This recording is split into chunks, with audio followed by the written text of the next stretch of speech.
नमस्कार, स्वागत है आप सभी का। मैं हूं कृतिका और देश का सबसे भरोसेमंद चैनल डीडी न्यूज पर लेकर हाजिर हूं आपका अपना पसंदीदा शो खबरों का सरपंच न्यूज पंच। और इस खास कार्यक्रम में हम आपके लिए हर रोज लेके आते हैं वो तमाम और प्रमुख खबरें जिन पर हम सभी की नजर रहती है। वहीं आज की अगर हम बात करें तो आज 3 प्रमुख खबरों पर नजर रहेगी और जिन पर हर सभी की निगाहें हैं। उन खबरों से जुड़े हुए तमाम तथ्य और आंकड़े भी आप तक पहुंचाएंगे। उन खबरों से जुड़ी एक अपडेट आप तक पहुंचाएंगे हमारे संवाददाता। तो चलिए शुरुआत करते हैं इस न्यूज पंच की और सबसे पहले नजर डालते हैं आज की 3 प्रमुख खबरों पर। तो आज की पहली और प्रमुख खबर है दिल्ली से जुड़ी। जी हां, घोटालों के किंग आम आदमी पार्टी, क्योंकि आज 14 में से एक और कैग रिपोर्ट आज पेश होने वाली है। आज से बजट सत्र की शुरुआत हो रही है दिल्ली विधानसभा की, लेकिन इसके साथ ही कैग रिपोर्ट भी पेश होगी। बताएंगे विस्तार से आपको इस पूरी खबर के बारे में क्या कुछ खास रहेगा। लेकिन इसके साथ ही जो दूसरी प्रमुख खबर है उसका भी रुख कर लेते हैं। महाराष्ट्र से ये दूसरी प्रमुख खबर है, जहां पर कुणाल कामरा की कॉमेडी पर इस वक्त महाराष्ट्र की सियासत में घमासान मचा हुआ है। आखिर क्यों ये घमासान है और कामरा की तरफ से क्या बयान दिया गया, किस तरीके से उन्होंने कॉमेडी की है, बताएंगे विस्तार से आपको इस खबर के बारे में भी। लेकिन इसके साथ ही जो तीसरी प्रमुख खबर है वो है अंतर्राष्ट्रीय जगत से जुड़ी। जी हां, जहां पर कनाडा ने एक बड़ा खेल खेल दिया है। कनाडा के प्रधानमंत्री ने चुनावों का ऐलान कर दिया है। आखिर ये ऐलान क्यों किया गया, क्या इसके मायने अब निकाले जा रहे हैं, बताएंगे विस्तार से इस खबर के बारे में भी। तो चलिए शुरुआत करते हैं आज न्यूज पंच की आज की प्रमुख खबर के साथ। तो आज से दिल्ली विधानसभा का बजट सत्र शुरू हो रहा है, जिससे दिल्ली की जनता को काफी सारी उम्मीदें हैं। 5 दिनों तक चलने वाले इस सत्र में मंगलवार को बजट पेश होगा। और आपको बता दें कि दिल्ली में हाल ही में सत्ता में रेखा सरकार का ये पहला बजट है, जो सरकार की प्राथमिकताओं और दृष्टिकोण को भी आज दर्शाएगा। बजट के साथ साथ इस सत्र में दिल्ली परिवहन निगम की कैग रिपोर्ट भी पेश होनी है और सत्ता पक्ष दिल्ली की पूर्व सरकार यानी कि आम आदमी पार्टी को भ्रष्टाचार के मुद्दे पर घेरता हुआ नजर आएगा। साथ ही आपको बता दें कि कैग की कुल 14 रिपोर्ट दिल्ली विधानसभा में पेश होनी है। पिछले बजट सेशन में 2 कैग रिपोर्ट पेश हो चुकी हैं और ये तीसरी कैग रिपोर्ट होगी, जो दिल्ली परिवहन निगम में हुए तमाम घोटालों की पोल खोलेगी। कैग की इस ताजा रिपोर्ट से इस मुद्दे पर और बहस छिड़ने की भी संभावना है। डीटीसी पर आधारित ये कैग रिपोर्ट कैसे घोटाले को कर रही है उजागर, बताएंगे आपको विस्तार से। लेकिन उससे पहले आपको बताते हैं कि 5 दिन चलने वाले सत्र में क्या कुछ रहेगा खास।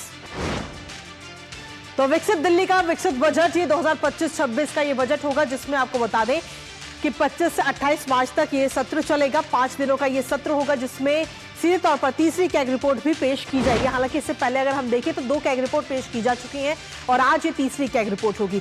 इस कैग रिपोर्ट की अगर हम बात करें तो डीटीसी के जो तमाम कामकाज है, दिल्ली परिवहन निगम के जो कामकाज है, उन पर ये रिपोर्ट आधारित है कि किस तरीके से वहां पर घोटाले हुए हैं।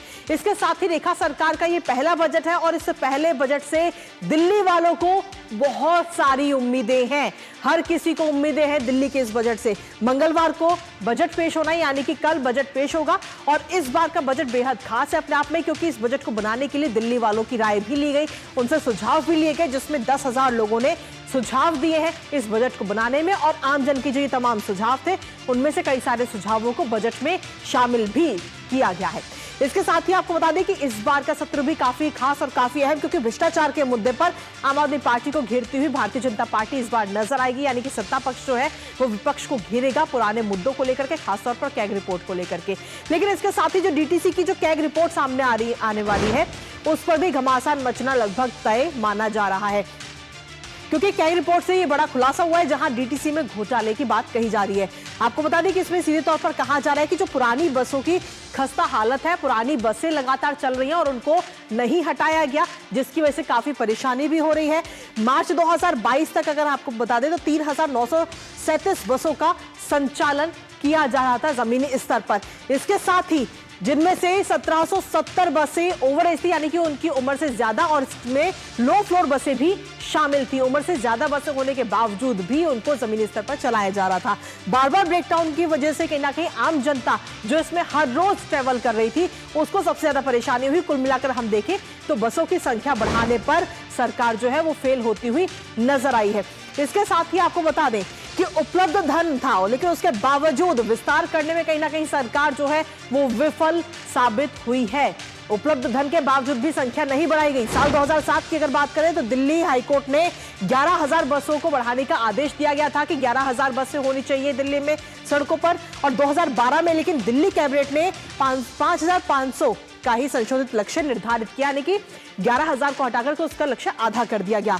और 233 करोड़ रुपए होने के बावजूद 2022 में सिर्फ 300 नई बसें ही खरीदी गई लोगों के लिए। साल 2009 की बात करें तो किराया बढ़ाने में वित्तीय संघर्ष काफी ज्यादा जिसका सामना किया गया, लेकिन उसके बावजूद भी किराया बढ़ाने की मंजूरी नहीं मिली। जरूरत के बावजूद किराया वृद्धि को सरकार की तरफ से मंजूरी नहीं दी गई, जिससे कहीं ना कहीं वित्तीय बोझ जो है डीटीसी पर वो और ज्यादा बढ़ता हुआ नजर आया। महिलाओं के लिए मुफ्त बस यात्रा भी बोझ का कारण कहीं ना कहीं बढ़ता हुआ नजर आया है, क्योंकि पूर्व की सरकार ने सीधे तौर पर यह बात कही थी कि महिलाओं को हम मुफ्त में बस दे रहे हैं। इसके साथ ही दिल्ली परिवहन निगम में किस तरीके से घाटा जो है लगातार बढ़ा वो आपको बता दें। 2015-16 की अगर हम बात करें तो कुल घाटा 25,300 करोड़ था उस दौरान, लेकिन उसके बाद में 2021-22 की अगर हम बात करें तो ये घाटा बढ़कर 60,750 करोड़ रुपए हो गया। यानी कि किस तरीके से ये घाटा बढ़ा है वो इससे सीधे तौर पर नजर आता है। तो इस वक्त डीटीसी जो है घोटालों में तो नजर आई ही, लेकिन साथ ही अब ये एक एक करके जो कैग रिपोर्ट सामने आ रही है, इससे पूर्व की सरकार पर भ्रष्टाचार के कई सारे सवाल भी उठ रहे हैं और इस बार इस पूरे मुद्दे पर बहस होने की भी पूरी संभावना है। लेकिन इसके साथ ही आपको बता दें कि दिल्ली में रेखा सरकार अभी हाल ही में आई है और हाल ही में आने के बाद में लगातार एक के बाद एक अब आज तीसरी कैग रिपोर्ट होगी। पहली कैग रिपोर्ट आपको बता दें कि 25 फरवरी 2025 को आई थी, शराब घोटाले पर आधारित थी ये कैग रिपोर्ट। उसके बाद में 28 फरवरी को दूसरी कैग रिपोर्ट आई जिसमें स्वास्थ्य विभाग पर यह कैग रिपोर्ट थी, और उसके बाद में अब ये तीसरी कैग रिपोर्ट आई है जहां डीटीसी पर यह कैग रिपोर्ट होगी। यानी कि आप सोचिए कि एक महीने के अंदर ये 3 कैग रिपोर्ट और कुल मिलाकर ये 14 कैग रिपोर्ट है जो एक एक करके सामने आई है, और इन 14 में से ये तीसरी कैग रिपोर्ट जो कि आज सामने होगी। लेकिन ये कैग रिपोर्ट कहीं ना कहीं कई सारे पूरे जो घोटाले हुए हैं दिल्ली परिवहन निगम में उन तमाम घोटालों की पोल ये रिपोर्ट खोलेगी। और इस रिपोर्ट को लेकर अगर हम देखें तो कई सारी चीजें भी निकलकर सामने आ रही है कि किस तरीके से डीटीसी लगातार बोझ पर बोझ झेल रही थी। महिलाओं को जो मुफ्त बस की सेवा दी गई उस पर भी कई सारे सवाल खड़े हुए, क्योंकि इससे कहीं ना कहीं वित्तीय संकट जो है डीटीसी के लिए वो भी बढ़ता हुआ नजर आया। हमारे साथ हमारे सहयोगी गिरीश इस वक्त जुड़ रहे हैं, सीधा उन्हीं का रुख करेंगे। गिरीश, आज की अगर हम बात करें तो 5 दिनों का सत्र आज से शुरू हो रहा है और इस बार खास बात यह है कि तीसरी कैग रिपोर्ट पेश की जाएगी। जी बिल्कुल कृतिका, आपने ठीक कहा। आज से दिल्ली विधानसभा का जो बजट सत्र है वो शुरू होने जा रहा है। अभी 11 बज चुके हैं करीब, और यहाँ पर कुछ देर के अंदर यहाँ बजट शुरू हो जाएगा। और अगर बात की जाए कैग रिपोर्ट की तो इससे पहले इस नई सरकार के अंदर 2 कैग रिपोर्ट को पेश किया जा चुका है। पहले आबकारी पर थी, शराब नीति के ऊपर कैग की रिपोर्ट पेश की गई थी। इसके बाद हेल्थ के ऊपर जो थी वो रिपोर्ट पेश की गई थी, और दोनों ही जो रिपोर्ट हैं उनको लोक लेखा समिति के पास भेज दिया गया है, जिसको जो है कहीं ना कहीं जवाब 3 महीने के अंदर दिल्ली विधानसभा के अंदर वापस भेजना है। और आज जो है तीसरी कैग रिपोर्ट यानी कि जो डीटीसी की कैग रिपोर्ट है वो पेश की जानी है, और उसके बाद इस पर चर्चा की जाएगी। अब देखना ये होगा कि ये जो डीटीसी की कैग रिपोर्ट सदन में रखी जाएगी उसमें क्या क्या चीज़ें सामने आती हैं, क्योंकि पिछले अगर बात की जाए, चाहे स्वास्थ्य की रिपोर्ट की बात की जाए, चाहे शराब की रिपोर्ट की बात की जाए, तो उनमें बहुत सारे घोटाले सामने आए हैं। लगातार कई सवाल पिछली सरकार के ऊपर खड़े हुए हैं, और आज जो रिपोर्ट पेश की जानी है अब ये देखना होगा कि इस डीटीसी की कैग रिपोर्ट के अंदर क्या क्या चीजें सामने आती हैं, क्योंकि पिछली सरकार ने इन 14 कैग रिपोर्ट को पेश नहीं होने दिया था। लेकिन भाजपा सरकार ने कहा था जैसे ही वो सरकार में आएंगे तो इन कैग रिपोर्ट को सदन में रखा जाएगा, और पहली ही इन बैठक के अंदर उन्होंने पहली कैग रिपोर्ट को रखा था, और आज तीसरी कैग रिपोर्ट को यहां पर रखा जाएगा, जिसमें बाद में चर्चा भी की जाएगी। इसके साथ ही गिरीश, अगर हम देखें तो 5 दिनों के इस बजट सत्र में कल बजट पेश होना है, और इस बजट से दिल्ली वालों को भी काफी सारी उम्मीद है, क्योंकि इस बजट का नाम भी रखा गया है दिल्ली का विकसित बजट। तो ऐसे में और इसके साथ ही अगर हम देखें तो दिल्ली वालों से ही इस बजट को बनाने के लिए सुझाव भी लिए गए, और इन तमाम सुझावों को भी बजट में शामिल किया गया है। जी बिल्कुल, आपने ठीक कहा कृतिका, क्योंकि विकसित दिल्ली का ये बजट है और इसके अंदर सबसे पहले रायशुमारी की गई। चाहे महिलाओं की बात की जाए तो महिलाओं से उनके सुझाव आमंत्रित किए गए, व्यापारी वर्ग से उनके सुझाव आमंत्रित किए गए, ग्रामीणों से उनके सुझाव आमंत्रित किए गए, युवाओं से उनके सुझाव आमंत्रित किए गए। और न केवल दिल्ली विधानसभा के अंदर इस तरह की पहल हुई, बल्कि जो दिल्ली के जो विधायक हैं उनको भी कहा गया कि वो अपने क्षेत्र में जाकर लोगों से रायशुमारी करें और लोगों से जानें कि वो इस बजट में क्या चाहते हैं। तो पूरी दिल्ली के अंदर रायशुमारी करने के बाद, उनके सुझाव लेने के बाद, ये दिल्ली की जो नई सरकार है, रेखा सरकार है, उसने बजट को तैयार किया है। और कल जो दिल्ली की मुख्यमंत्री हैं रेखा गुप्ता, जिनके पास वित्त का भी चार्ज है, वो इस बजट को कल दिल्ली विधानसभा में प्रस्तुत करेंगी, जिसे गुरुवार को मंजूर किया जाएगा। अभी फिलहाल इस पर चर्चा होनी है, लेकिन दिल्ली की जनता को बहुत सारी उम्मीदें हैं कि जो नया बजट है उनके लिए सौगात लेकर आएगा। और आज की अगर हम बात करें कृतिका, मैं आपको यह भी बता दूं, आज इस बजट सत्र के शुरू होने से पहले यहां पर एक खीर सेरेमनी रखी गई थी। अपने आप में अनोखी ये सेरेमनी थी, जिसके अंदर दिल्ली के तमाम लोगों को, उन लोगों को बुलाया गया था, चाहे वो ऑटो चालक हों, चाहे टैक्सी ड्राइवर हों, चाहे वकील हों, चाहे शिक्षक हों, चाहे डॉक्टर्स हों, उन तमाम लोगों को, प्रतिनिधियों को बुलाया गया था। और उनके साथ दिल्ली की जो मुख्यमंत्री हैं उन्होंने खीर की मिठास को साझा किया, उनको खीर खिलाई और इस जो बजट सत्र की आज से इसकी शुरुआत की है।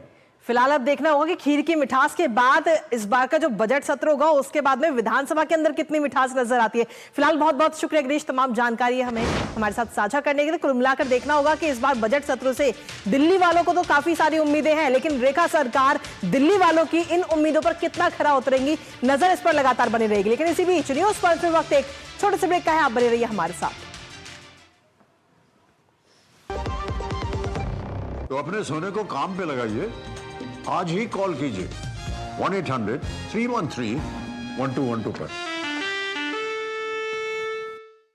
जब धरती चीर कर निकलता है लोहे का पत्थर और मिलता है मोंगिया के जोश से, फिर तपता है, पिघलता है और बनता है फौलाद। अब होता है सरिया सारी खूबियों के साथ। मोंगिया स्टील, मजबूत देश का मजबूत सरिया। और इसी के साथ चलिए अब आगे बढ़ते हैं और अब रुक करते हैं दूसरी और प्रमुख खबर का, जो कि मुंबई से है, जहां एक वीडियो को लेकर इस वक्त महाराष्ट्र की सियासत तल्ख हो चुकी है। दरअसल कॉमेडियन कुणाल कामरा का एक वीडियो सोशल मीडिया पर आया है और इस वीडियो में कुणाल ने अपने शो के दौरान फिल्म दिल तो पागल है कि एक मॉडिफाइड गाने के सहारे डिप्टी सीएम शिंदे का मजाक उड़ाया।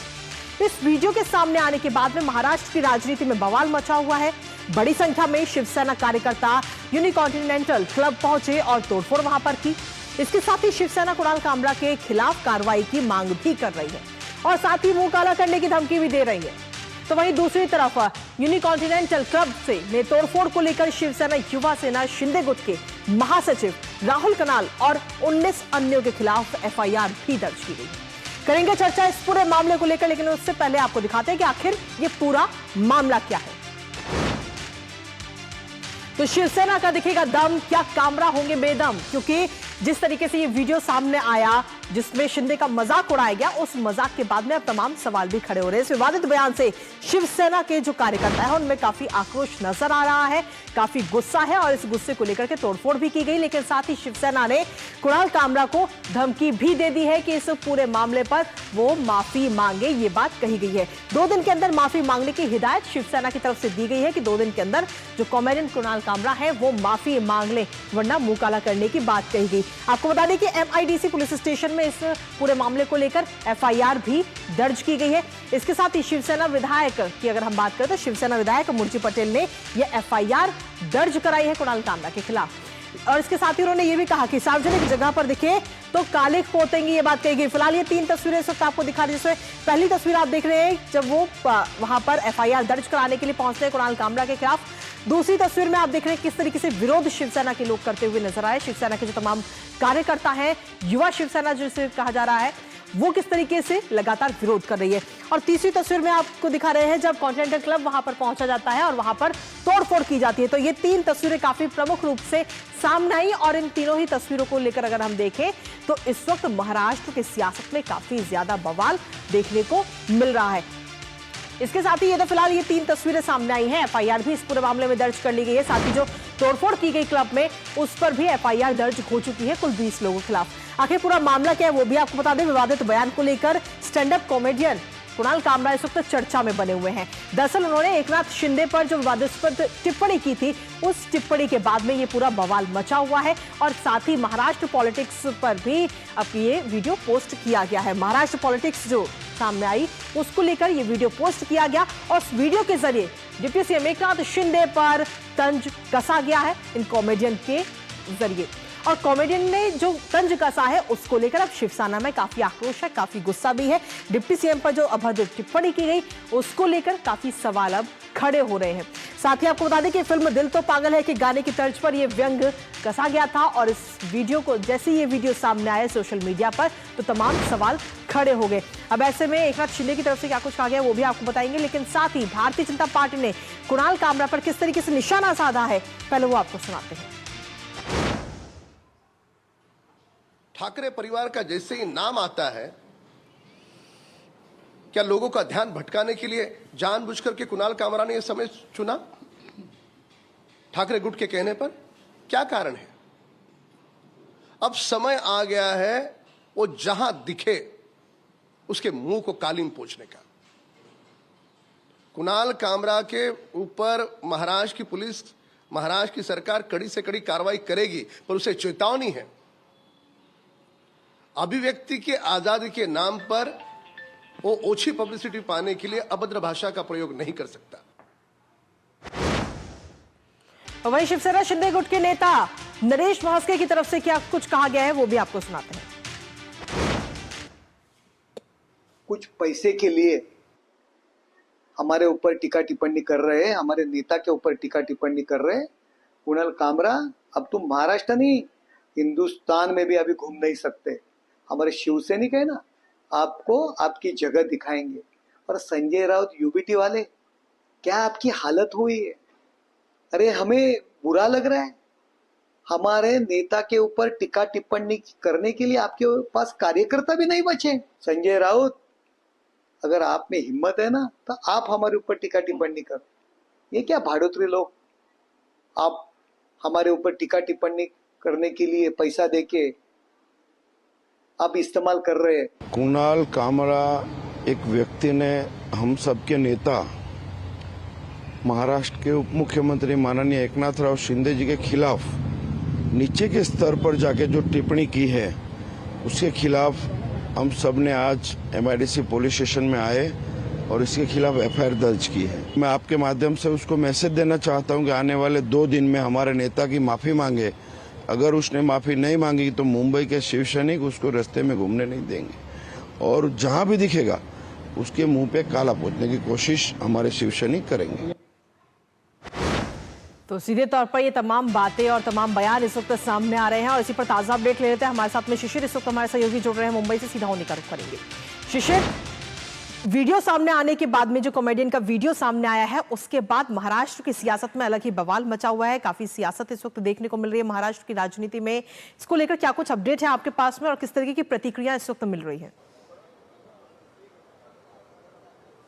बिल्कुल, हालांकि इसके बाद हम देख पा रहे हैं कि महाराष्ट्र का विधानसभा सत्र यहां पर शुरू है, लेकिन उससे पहले ही सत्ता पक्ष और विपक्ष जो है आमने सामने खड़े दिखाई दे रहे हैं इस वक्त। खासतौर पर सत्ता पक्ष की बात करें तो शिवसेना शिंदे गुट के जो विधायक है उन्होंने स्पष्ट कहा कि जिस प्रकार से ये टिप्पणी की गई है ये अभद्र टिप्पणी है और उसका जो है निंदा करनी चाहिए। साथ ही साथ उन्होंने ये भी कहा कि जहां पर भी कुणाल कामरा दिखेंगे उनका मुंह जो है काला किया जाएगा अगर उन्होंने माफी नहीं मांगी है।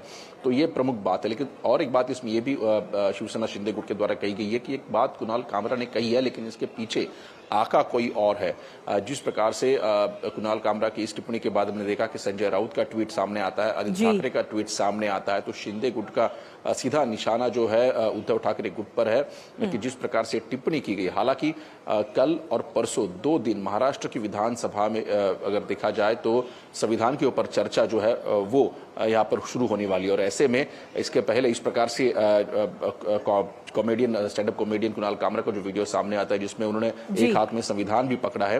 तो ऐसे में खास तौर पर सत्ता पक्ष सवाल उठा रहे हैं कि इसके पीछे जरूर आका कोई और है। जिस प्रकार से इस टाइमिंग पर जिस प्रकार से कुणाल कामरा ने ये स्टैंड अप वीडियो जो है यूट्यूब पे अपलोड किया है, पहली बात। दूसरी बात, शिवसेना शिंदे गुट के सामने स्पष्ट कह रहे हैं कि जिस प्रकार से ये खासतौर पर वृत्ति है, खराब वृत्ति है, क्योंकि खास तौर पर अगर बात करें तो एक आम इंसान, एक गरीब इंसान उठकर राजनीति में इतने बड़े ओहदे पर पहुंच जाए और उसके बाद उस पर टिप्पणी होती है, तो जाहिर सी बात है कि इसके पीछे कोई ना कोई और आका जो है इस प्रकार की स्क्रिप्ट कुणाल कामरा को दे रहा है।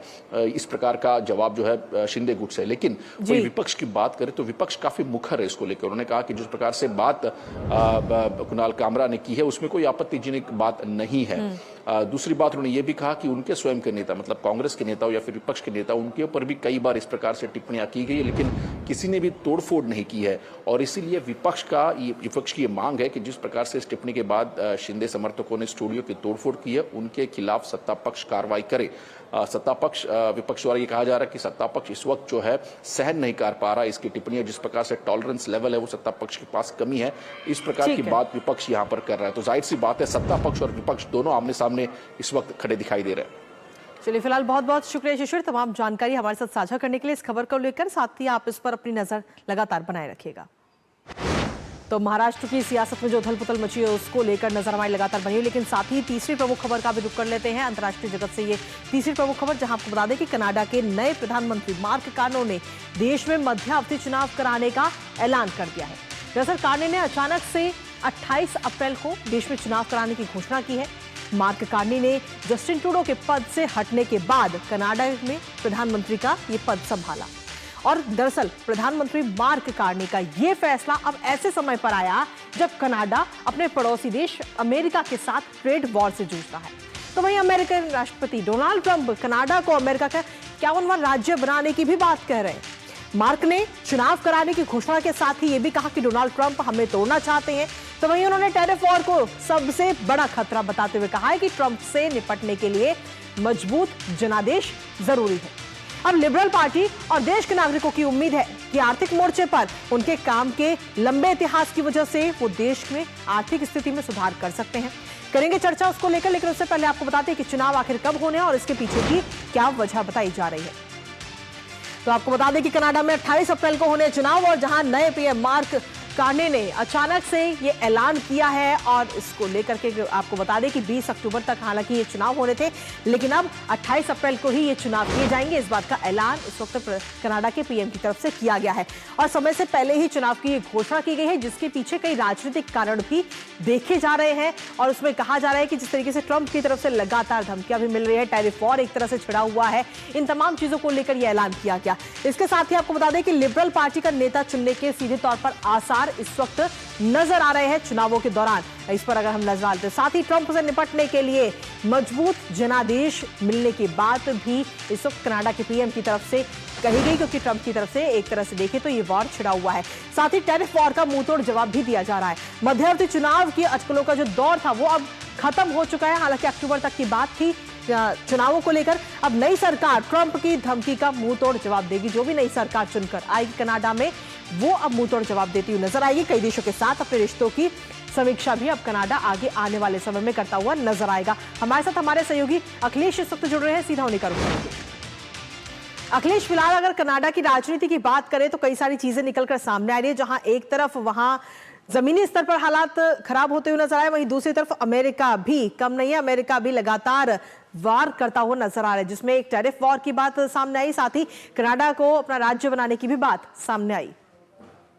देखिए, निश्चित तौर से कनाडा के राष्ट्रपति जो अमेरिका के राष्ट्रपति डोनाल्ड ट्रंप है, उन्होंने जब से उन्होंने सत्ता संभाली है, कनाडा पर उन्होंने लगातार इस तरह के प्रहार किए हैं, जिससे कि लगता है कनाडा का जो अपना राष्ट्रवाद है वो काफी आहत हुआ है। और जस्टिन ट्रूडो हालांकि पहले से ही कमजोर चल रहे हैं, लेकिन ट्रंप के साथ जो उनकी टकराहट बढ़ी, जस्टिन ट्रूडो ने रिजिग्नेशन करने की घोषणा की और उनका रेजिग्नेशन जब पार्टी ने एक्सेप्ट कर लिया, उसके बाद मार्क कार्नी जब प्रधानमंत्री बने तो उन्होंने एक टफ स्टैंड लिया है, एक क्लियर कट स्टैंड लिया है। हालांकि वो राजनीतिक नहीं थे, लेकिन जिस तरीके से उन्होंने चुनाव की घोषणा कर दी है, इससे साफ साफ लगता है कि उन्होंने अपने राजनीतिक पत्ते बहुत ही सोच समझ कर खेलने शुरू कर दिए। उनको एक तरीके से कहें कि अर्थशास्त्र का काफी अनुभव है, ये बैंकर रहे हैं, ये कनाडा में भी रहे हैं, लंदन में भी रहे हैं, अमेरिका में भी रहे हैं। हाँ, और जो उनका पूरा जो प्लान है चुनाव का, वो पूरा प्लान है कि डोनाल्ड ट्रंप की नीतियों का कैसे मुकाबला किया जाए। बिल्कुल। दूसरी तरफ उनका मुकाबला जो होने वाला है कंजर्वेटिव पार्टी से है। कंजर्वेटिव के पार्टी के जो नेता है पियरे का कहना है कनाडा फर्स्ट।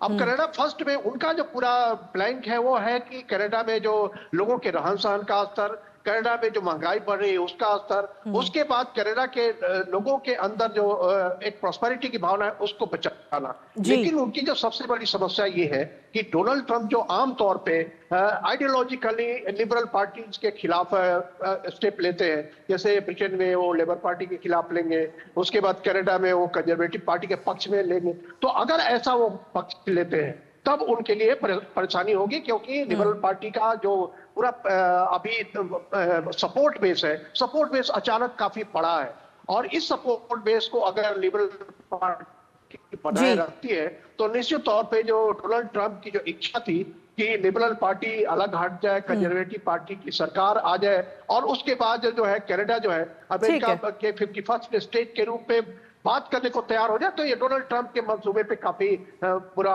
एक प्रभाव पड़ेगा। लेकिन निश्चित तौर पे जो कनाडा में इस बार का चुनाव दिख रहा है, वो दिख रहा है पूरी तरह राष्ट्रवाद पर चुनाव होता दिख रहा है, और इस मामले का है कि लिबरल पार्टी का जो पलड़ा है वो भारी नजर आ रहा है। जी चलिए, फिलहाल बहुत बहुत शुक्रिया तमाम जानकारी हमारे साथ साझा करने के लिए अखिलेश। इस पर आप अपनी नजर लगातार बनाए रखिएगा। तो कनाडा में फिलहाल अब चुनावों की तारीख का तो ऐलान हो चुका है, लेकिन साथ ही लिबरल पार्टी जो है वो जमीनी स्तर पर फिलहाल अभी तक मजबूत नजर आ रही है। नजर इस पर लगातार बनी रहेगी। लेकिन इसी के साथ फिलहाल न्यूज पंच में मुझे और हमारी पूरी टीम को दीजिए अनुमति। 2 बजे फिर होगी आपसे मुलाकात कुछ और अहम और महत्वपूर्ण खबरों के साथ। तब तक के लिए नमस्कार।